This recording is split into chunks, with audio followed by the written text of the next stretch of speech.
Assalamualaikum warahmatullahi wabarakatuh. Saya Faza Nailul Fazia, perwakilan dari kelompok 8 akan mempresentasikan online dengan materi distribusi harta benda dalam perspektif Islam. Distribusi pendapatan dalam Islam merupakan penyaluran harta yang ada baik dimiliki oleh pribadi atau umum kepada pihak yang berhak menerima yang ditunjukkan untuk meningkatkan kesejahteraan masyarakat sesuai dengan syariat.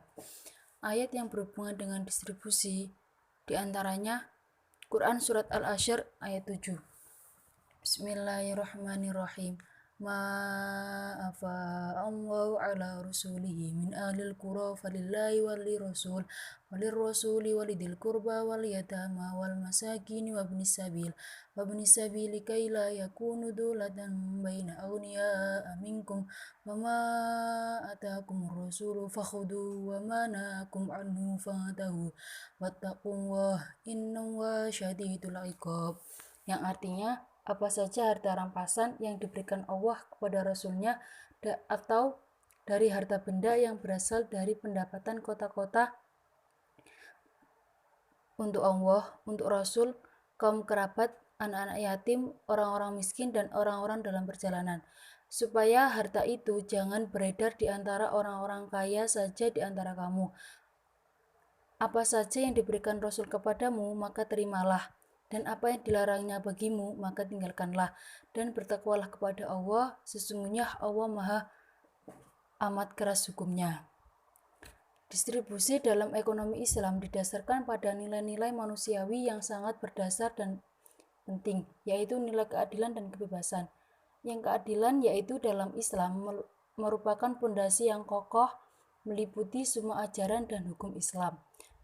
Yang kebebasan adalah nilai utama dalam bidang distribusi. Kekayaan adalah nilai kebebasan dalam Islam memberi implikasi terhadap adanya pengakuan akan kepemilikan individu. Ada beberapa bentuk distribusi kekayaan atau pendapat yang diatur oleh Islam, yaitu yang pertama, sewa atas tanah. Yaitu Islam mengakui tanah sebagai faktor produksi yang dapat dimanfaatkan untuk memaksimalkan kesejahteraan ekonomi masyarakat dengan memberikan atau memperhatikan prinsip dan etika ekonomi. Yang kedua adalah upah bagi pekerja. Usaha yang dilakukan manusia baik dalam bentuk fisik maupun mental dalam rangka menghasilkan produk dalam bentuk barang maupun jasa. Yang ketiga adalah imbalan atas modal. Modal dalam ekonomi Islam dipandang sebagai sesuatu yang khusus. Dalam Islam ada larangan yang tegas mengenai riba atau bunga yang dapat merugikan pekerja. Nomor 4, laba bagi pengusaha. Laba merupakan bagian keuntungan seseorang pengusaha sebagai imbalan atau usahanya. Tujuan distribusi dalam ekonomi Islam dikelompokkan kepada tujuan dakwah, pendidikan, sosial, dan ekonomi. Tujuan dakwah adalah yang dimaksud dakwah di sini adalah kepada dakwah kepada Islam dan menyatukan hati kepadanya. Tujuan pendidikan adalah di antara tujuan pendidikan dalam distribusi adalah seperti yang disebutkan dalam firman Allah Subhanahu wa taala Quran surat At-Taubah ayat 103, yang artinya ambillah zakat dari sebagian harta mereka, dengan ayat itu kamu berikan dan mensucikannya. Tujuan sosial adalah memenuhi kebutuhan kelompok yang dibutuhkan dan menghidupkan prinsip solidaritas di dalam masyarakat muslim. Yang keempat, tujuan ekonomi, memberdayakan sumber daya manusia yang menganggur dengan terpenuhi kebutuhan tentang harta atau persiapan yang lazim untuk melaksanakan dengan melakukan kegiatan ekonomi. Sektor-sektor distribusi. Yang pertama, distribusi dalam konteks sektor rumah tangga. Distribusi pendapatan dalam konteks rumah tangga akan sangat terkait dengan terminologi sodako.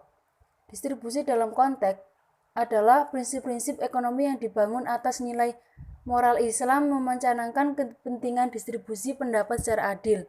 Yang ketiga, distribusi dalam sektor publik atau pasar. Perspektif teori ekonomi yang menyatakan bahwa pasar adalah salah satu mekanisme yang bisa dijalankan oleh manusia untuk mengatasi problem-problem ekonomi. Dampak distribusi pendapatan dalam Islam. distribusi pendapatan merupakan masalah perbedaan pendapat antara individu yang paling kaya dengan individu yang paling miskin. Semakin besar jurang pendapatan, semakin besar pula variasi dalam distribusi pendapatan. Ada beberapa yang menjadi titik fokus perhatian bagi upaya penanggulangan kemiskinan, yakni sebagai berikut. Pertama, upaya penanggulangan kemiskinan harus bersifat lokal atau spesifik. Yang kedua, upaya penanggulangan kemiskinan dalam era ekonomi daerah harus diikuti dengan perbaikan faktor ekonomi. Yang ketiga, upaya penanggulangan kemiskinan harus dilakukan dengan pendekatan pembangunan ekonomi rumah tangga. Cukup sekian dari kami. Apabila kurang paham dengan materi tersebut, bisa ditanyakan di kolom komentar. Assalamualaikum warahmatullahi wabarakatuh.